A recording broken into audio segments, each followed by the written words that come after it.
이게 영양의 목표는 크게 두 가지로 나뉠 수가 있습니다. 첫 번째는 건강 유지, 그리고 두 번째는 건강 증진이거든요. 그래서 그 건강 유지는 이제 그 필수 영양소가 골고루 잘 들어있는 그런 주식을 급여함으로써 이제 최소한의 어떤 그 생체 기능을 유지하는 거를 우리가 그 건강 유지라고 하는 거거든요. 근데 영양제를 급여하는 거는 건강 증진과 관련이 있어요. 그래서 이제 영양의 목표는 건강 유지, 이거는 주식으로 하는 거고, 건강 증진, 이거는 영양제로 이제 하는 거예요. 영양의 목표입니다. 그래서 예전에는 그 주식이라고 하더라도 어떤 특정 영양소가 모자란 경우도 있었거든요. 그래서 예를 들어 사료를 많이 먹였잖아요. 그 사료를 열 처리하게 되면은 일부 영양소들이 파괴가 됩니다. 그래서 그런 파괴되기 쉬운 영양소들을 좀 추가적으로 공급해가지고 마치 이제 그 주식이 가지고 있는 단점을 좀 보완하는 개념이었는데, 최근에 이제 펫푸드 회사들이 많이 얘기를 하죠. 요즘에는 좋아져가지고 굳이 추가적으로 다른 영양소를 급여할 필요가 없다라고 얘기를 하는데, 이거는 매우 잘못된 얘기입니다. 예를 들어가지고 유산균도 영양제 중에 하나거든요. 그래서 유산균의 경우에는 사료에다가 넣어가지고 이제 만들게 되면 거의 다 사멸돼가지고 효과를 나타낼 수가 없습니다. 물론 사균도 일부 효과를 나타낼 수 있겠지만은, 실제 이제 우리가 유산균을 섭취하는 거는 살아있는 유익균을 먹는 거거든요. 그래서 이거는 영양제로밖에 할 수가 없는 것이죠. 그리고 이제 건강 증진은 질병의 예방과 치료에도 연관이 되는 거거든요. 예를 들어 최근에 그 코로나로 인한 문제가 발생했잖아요. 이때 이제 배두된 영양소가 비타민 D예요. 그래서 비타민 D는 과거에는 칼슘인 대사와 관련돼서 이제 뼈 건강과 연관돼 있다라고만 우리가 알고 있었는데, 2010년도 전후로 해가지고 이 비타민 D가 항종양 효과가 있다. 그리고 이제 면역 기능을 개선해 준다라는 그런 얘기들도 있었거든요. 근데 이게 이제 어떻게 연구가 됐냐면은 혈중 농도가 낮은 경우에는 그런 효과가 별로 없어요. 사료에 있는 함량은 굉장히 낮은 함량이거든요. 물론 낮은 함량으로 한다면은 그 결핍증과 같은, 그러니까 거의 안 먹어서 생기는 문제가 결핍증이거든요. 그런 결핍증의 문제는 해소될 수가 있겠죠. 하지만은 그 좀 더 증량을 했을 때, 증가시켜서 급여했을 때 우리가 얻을 수 있는 그런 효과가 바로 그 면역 기능 개선이라든가 항종양 효과와 같은 거죠. 과거에는 이제 결핍증을 좀 해소시켜주는 그런 용도로서 생각을 했기 때문에 영양제를 추가로 급여할 필요가 없다라고 본 거죠. 근데 현재는 여러 연구들을 보면은 좀 추가적으로 제공했을 때 효과를 나타내는 경우가 많습니다. 예를 들어 오메가3 지방산도 적은 양을 급여했을 때는 결핍증은 막아도 혈류 개선 효과라든가, 사람의 경우는 심장 질환을 좀 완화시켜주는 그런 연구들이 많이 돼 있잖아요. 그 경우는 굉장히 많은 양을 급여를 했던 거죠. 그리고 이제 항산화 영양소 같은 경우에는 사료에 거의 안 들어 있습니다. 필수 영양소가 아닌 경우가 많아가지고, 필수 영양소로서의 항산화 영양소도 있고 비필수 영양소로서의 항산화 영양소도 있거든요. 근데 이제 그런 영양소들이 잘 파괴됩니다, 열에 의해 가지고. 그래서 사료만 먹었을 때는 그런 이제 노화 방지와 관련된, 산화 스트레스 억제와 관련된, 그리고 질병으로 인한 그 산화 스트레스, 특히 이제 그런 문제들을 완화시켜 줄 수 있는 정도까지는 아니다라는 거죠. 그리고 이 영양제 역시, 영양소 역시 필수 영양소든 그 기능성 영양소든 전부 다 영양소입니다. 우리가 이제 밥을 먹으면은 그 안에 들어있는 게 영양소죠. 그래서 그 영양 성분을 좀 더 집중적으로 약간 더 높여놓은 개념이기 때문에 우리는 사실 이제 영양소를 먹는 거죠. 사람의 경우는 건강기능식품이라고 식품의 한 범주 안에 들어있는 게 영양소가 되는 거고, 그게 영양제가 되는 거죠. 반려동물도 마찬가지입니다. 그래서 최근에 또 많이 나오는 얘기가 휴지기에 대한 얘기를 많이 하잖아요. 적정량이면, 물론 이제 너무 많으면 조심해야 되겠죠. 중복되면 조심해야 되겠죠. 하지만은 적정량이라면은 영양소이기 때문에, 음식에 있는 성분이기 때문에 그 문제가 없다라는 거예요. 하지만은 이제 어떤 그 식물 허브 성분 같은 경우에는 그 양리작용을 갖춘 어떤 그런 성분들도 있거든요. 그래서 사실 우리 약으로 쓰는 것들이 원래 이제 식물에서 가져온 경우가 많거든요. 그 경우에는 영양소 자체 때문이 아니라 식물에 들어있는 다른 양리 성분과 관련된 것들 때문에 이제 휴지기가 얘기가 나오는 거거든요. 그렇지 않고 유효 성분만 따로 넣어가지고 잘 배합해서 적정량을 함유하고 있는 영양제를 급여한다라면은 좀 오랫동안 이제 급여해도 된다라는 거죠.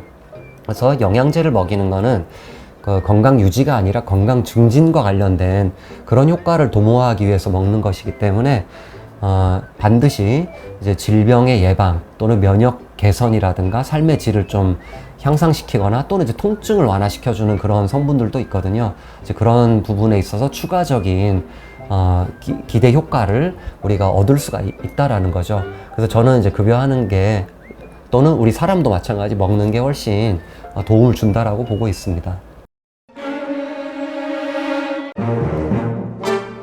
전 연령에 걸쳐 가지고 영양 균형이 잘 잡힌 주식을 섭취한다면은 추가적으로 영양학적으로 도움을 줄 수 있는 가장 중요한 성분은 두 가지라고 저는 봅니다.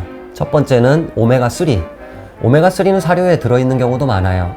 하지만은 그 양이 적기 때문에 결핍증을 막아주는 정도라는 거죠. 근데 그 양을 늘렸을 때는 그 항염 효과, 항산화 효과, 혈류 개선 효과 등 여러 가지 건강 증진과 관련된 효과들이 있습니다. 그리고 오메가3가 아까 이제 사료에 들어있다라고 얘기를 드렸지만은 첫 번째, 오메가3가 안 들어있는 펫푸드도 있고 들어있다 하더라도 산패돼 가지고 그 함량이 줄어든 경우도 있어요. 왜 그러냐 하면은 여러분들 사료, 예를 들어 건사료를 예를 들면은 한번 개봉을 하면은 한 달 이내에 급여를 하라고 돼 있거든. 그 이유가 오메가3 때문에 그래요. 오메가 지방산 때문에.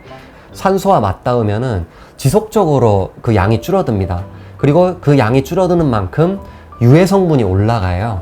그래서 한 달이 지나가서 이제 그 유해 성분이 이제 어느 정도 수준까지 올라와 가지고 이제 간 독성을 일으키게 되거든요. 그렇기 때문에 오픈하고는 한 달 안에 먹이는 게 맞아요. 오메가3가 들어있는 사료라면은. 그 정도로 사료에 있는 양 가지고는 건강 증진과 관련된 효과까지 볼 수가 없습니다. 그거는 이제 건강 유지 정도밖에 안 돼요.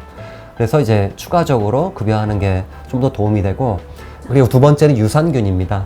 유산균은 이제 사료에 특히 이제 살아있는 유산균이 있다고 보기가 너무 힘들고요. 있다 하더라도 너무 미량이고, 그리고 유산균은 정말로 많은 우리 사람의 경우도 저도 그렇고 뭐 한 달 먹어야지 효과를 볼 수 있다고 하는데 그렇지 않아요. 정말 괜찮은 유산균은 2, 3일 만에도 효과를 볼 수가 있거든요. 바로 일단 속이 편해지고 변이 달라집니다. 그래서 그거는 이제 주식 가지고 할 수 없는 거고, 면역과 관련된 그리고 전체적인 어떤 신진대사와 관련돼 가지고 정말 다양한 여러 가지 문제들을 개선해주고 또는 이제 지금 현재 상태를 좋게 만들어주는 이제 그런 성분 중에 하나가 유산균이거든요. 전 연령에 걸쳐 가지고 만약에 영양제를 급여한다라면은 반드시 두 가지 오메가3하고 유산균은 급여해 주시는 게 좋겠다라고 저는 생각을 하고, 오메가3는 또 좀 산패가 안 되는 형태, 그리고 좀 이제 순도가 높은 형태, 그리고 유산균의 경우에는 좀 이제 여러분들 냉장 보관이 아닌 거를 구매하시더라도 냉장 보관을 하는 이유가 그 상온에서는 계속 지속적으로 죽어요. 냉장에서도 죽습니다. 하지만 상온에서는 좀 더 빨리 죽거든요. 그래서 그런 사멸되는 그 속도를 좀 늦추기 위함이거든요. 그래서 여러분들이 유산균 제제, 그러니까 살아있는 유익균을 함유하고 있는 제제를 구매하셨다면은 바로 이제 냉장 보관을 하시는 게 좀 더 추천이 됩니다. 애초에 그 유통 방식이 이제 냉장 보관 형태로 유통이 되거나 아니면 특수 용기가 있거든요. 좀 덜 죽게 하는 그런 특수 용기 형태를 쓰거나 아니면은 좀 코팅을 해가지고 사멸이 잘 안 되게 하는 그런 형태도 있거든요.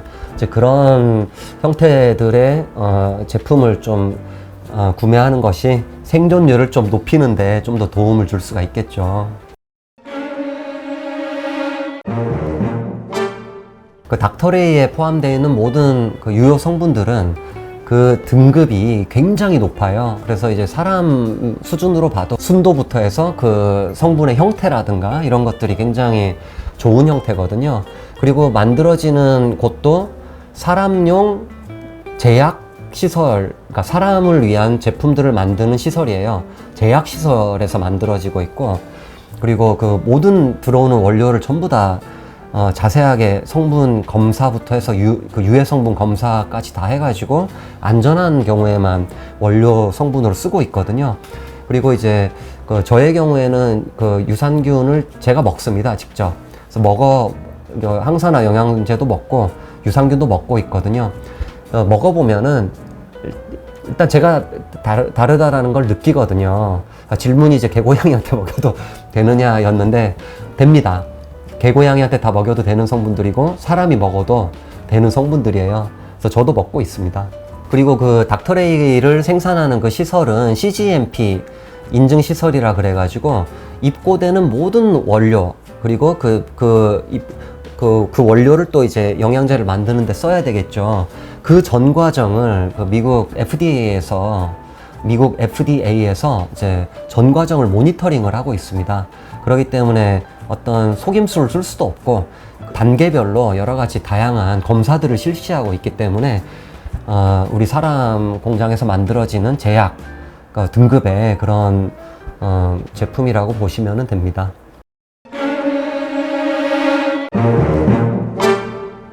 이 세상에는 정말로 다양한 항산화 성분들이 있거든요. 그 항산화 성분들이 하는 거는 체내에서 정상적으로 만들어지는 산화 스트레스, 이건 밥을 먹어도 만들어지는 거예요. 활성산소라고 하거든요. 그 활성산소로 인한 스트레스를 산화 스트레스라고 하는데 밥을 먹어도 만들어지는 게 활성산소입니다. 그것들을 중화시킴으로써 이제 노화를 좀 억제해주고, 그리고 질병이 있는 경우에는 그 산화 스트레스가 좀 더 심해지거든요. 그 경우에 또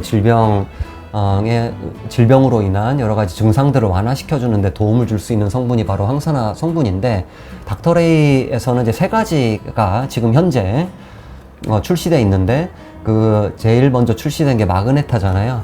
그 마그네타는 전신적인 어떤 그런 전신적으로 효과를 나타낼 수 있는 그런 성분들 위주로 좀 디자인이 된 거고요. 어떤 특정 문제가 없어도 어느 정도 나이만 먹어도 또는 스트레스를 좀 받는 상황에서도 급여할 수 있는 그런 영양제고요. 그리고 그 뒤에 출시된 게 코르카라고 해서 이제 심장 질환과 좀 더 연관된 성분이잖아요. 그래서 정말 많은 항산화 성분 중에 특히 심장 질환을 개선시켜주는데 도움을 줬다라는 여러 연구 자료들이 있습니다. 그에 해당되는 성분들을 좀 더 집중도 있게 이제 넣어준 것이 이제 코르카가 되는 것이고, 그리고 이제 그 뒤에 최근에 출시된 게 카놉틱이라고 이제 안과, 눈과 관련된 항산화 성분이거든요. 그래서 여러 항산화 성분들은 특정 장기로 이동을 하거든요. 그 성분들은 특히 이제 눈으로 이동을 이제 하는 성분들이고, 눈에 많이 정상적으로 있는 성분들이에요. 근데 질병이 있거나 하게 되면은 그 성분들이 줄어들게 되거든요. 그래서 그걸 좀 보완해주는, 그래서 눈에 좀 더 도움을 주는, 좀 더 특화를 주는, 눈에 특화된 어떤 그런 성분들이라고 할 수가 있죠. 이 3개를 다 먹이는 게 가장 좋겠죠. 그리고 이 성분들은 항산화 영양 성분들인데, 굉장히 다양한 이 성분들은 서로 이제 네트워킹을 합니다. 시너지 효과가 있어요. 그래서 뭐 예를 들어 코엔자임 Q10 하나만 먹는 것보다 다른 여러 가지 다양한 항산화 성분들을 같이 급여하시는 게 훨씬 더 도움을 줍니다. 그래서 이 3가지 제품을 다 급여하는 게 사실은 제일 좋은 선택이 되겠습니다. 근데 이제 예를 들어 그 마그네타라든가 캐놉틱 같은 경우에는 좀 연질 캡슐이라 가지고, 특히 이제 마그네타가 좀 크잖아요. 캐놉틱은 작아 가지고 급여에 용이성이 있다고 보는데, 마그네타가 좀 커가지고 우리 강아지들이, 고양이들이 못 먹는다. 그 경우에는 뭐 코르카는 이제 경질 캡슐로 돼서 이제 안에 파우더 형태니까 그런 형태로 좀 줄 수 있는 방법도 있습니다. 그래서 심장에 좀 더 국한되어 있지만은 사실 그 성분들은 또 전신적으로도 어느 정도 효과를 나타내 주거든요. 그래서 여러분들이 뭐 선택하실 때 그런 상황에 맞춰 가지고 선택을 해줄 수가 있겠습니다. 그 간 수치가 올라가는 거는 간에 있는 여러 대사 효소들이 이제 간 손상에 의해 가지고 혈류로 유입돼서 혈중 농도가 올라가는 그런 형태인데, 그 간에 손상이 있다는 얘기는 간에 산화 스트레스가 있다는 얘기예요. 그러다 보니까는 이제 현재 그 간 수치가 올라간 경우에는 항산화 영양소를 적용을 하게 됩니다. 그래서 전신적인 효과가 있는 항산화 영양소, 예를 들어 마그네타 같은 경우에도 간 수치를 내리는데 좀 도움을 줄 수가 있겠죠. 근데 이제 이 항산화 영양소들이 특정 장기에 좀 더 효과를 주는 그런 성분들이 있거든요. 그래서 예를 들어 가지고 간과 관련돼 가지고는 그 샘이라는 그런 성분이라든가 또는 실리마린, 실리비닌이라는 성분들이 그런 항산화 영양소 중에 하나고, 일부 이제 비타민 C라든가 비타민 E도 그런 이제 간 손상과 관련돼서 도움을 줄 수 있는 영양소라고 알려져 있거든요. 그리고 그 외에 글루타티온 같은 경우도 간 손상이 있는 경우에 그를 개선시켜 주는데 굉장히 도움을 주는 그런 항산화 성분으로 알려져 있고, 그리고 이제 그 아미노산 중에 오르니틴이라는 아미노산도 간 손상을 개선시켜 주는데 필요한 그런 성분이거든요. 근데 이 샘E 같은 경우에는 위산에 쉽게 파괴가 됩니다. 그렇기 때문에 위산으로부터 이거를 좀 보호해 줄 수 있는 그런 제형이 이제 필요하고, 그리고 실리마린 또는 이제 실리비닌이라는 그 유효 성분 같은 경우에도 이제 항산화 영양소인데, 이 성분 같은 경우에 흡수가 잘 안 돼요. 그래서 흡수를 잘 시켜주는 그런 형태가 있거든요. 그런 형태를 쓰는 게 좀 더 도움이 되겠죠. 그래서 저희 그 닥터레이에서도 그런 부분들을 감안해 가지고 조만간에 간과 관련된 그런 영양제를 출시할 예정에 있습니다.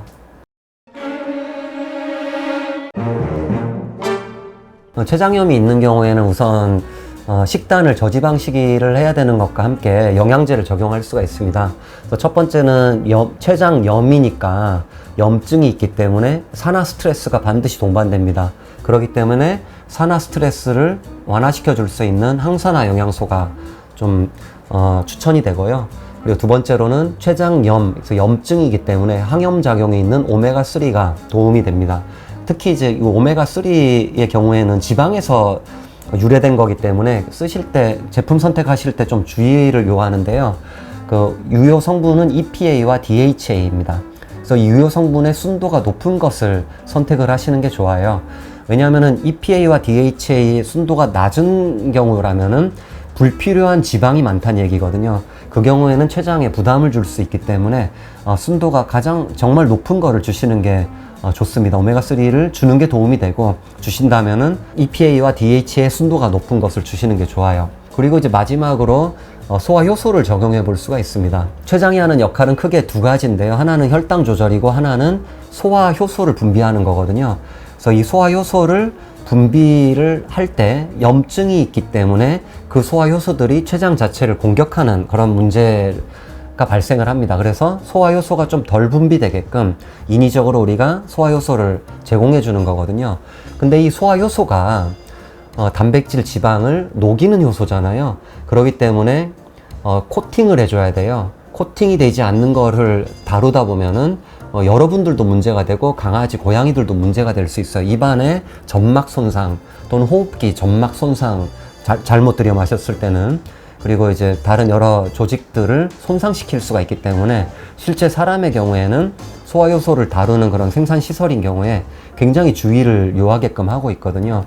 그리고 그런 소화효소들이 장으로 들어가 가지고 코팅되지 않은, 보호되지 않은 형태가 장으로 들어가게 되면은 위산이나 이런 그 장내 환경으로 인해 가지고 좀 파괴될 수도 있다라는 거죠.